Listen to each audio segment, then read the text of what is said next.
मित्रांनो, तुम्हाला वाटतं का मोठे फॉरेन फंड्स कधीच पकडले जात नाहीत? मोठे फॉरेन फंड्स म्हणजे एफ-पी-आय, फॉरेन पोर्टफोलिओ इन्व्हेस्टर्स. तर ही बातमी ऐकल्यावरती तुम्हाला अतिशय मोठा धक्का बसणार आहे. सेबीने आता थेट जगातील मोठ्या असेट मॅनेजरपैकी एक कॅपिटल ग्रुपला नोटीस पाठवलंय. हो, खरं आहे. आरोप अजिबात साधे नाही आहेत, फ्रंट रनिंगचे आहेत. फ्रंट रनिंग म्हणजे मोठ्या ट्रेड्सची कॉन्फिडेन्शियल माहिती आधीच बाहेर जात होती आणि काही लोक त्या माहितीवर अगोदरच बेटिंग करत होते. हे म्हणजे असंच झालं, की पेपरला जाण्या अगोदरच पेपर आपल्या हातात मिळणं आणि मग आपण परीक्षेला जाणं.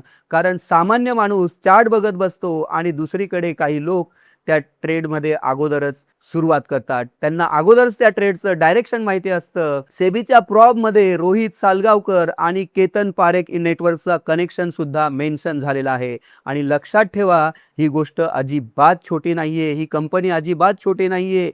कॅपिटल ग्रुप मॅनेज करते तब्बल $3.3 ट्रिलियन. इतक्या मोठ्या नावावरती आरोप लागणं हे स्वतःमध्ये मार्केटसाठी मॅसिव्ह शॉक आहे. याचा सर्वात मोठा इम्पॅक्ट कुठे होतो माहितीये? रिटेल इन्व्हेस्टरच्या ट्रस्टवर. कारण रिटेलला वाटतं मार्केट डिमांड सप्लायवर चालतं, पण अशा बातम्या सांगतात की कधी-कधी मार्केट हे माहितीवर चालतं आणि हीच हार्श रियालिटी आहे.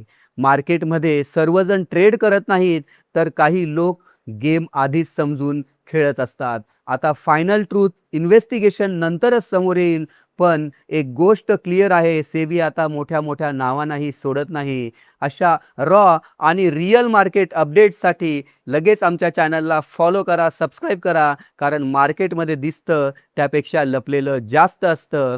व्हिडिओमधली माहिती आवडली असेल तर व्हिडिओला लाईक करा. तर भेटूया नवीन विषयासह नवीन व्हिडिओमध्ये. तोपर्यंत मी घेतो आपली रजा. धन्यवाद.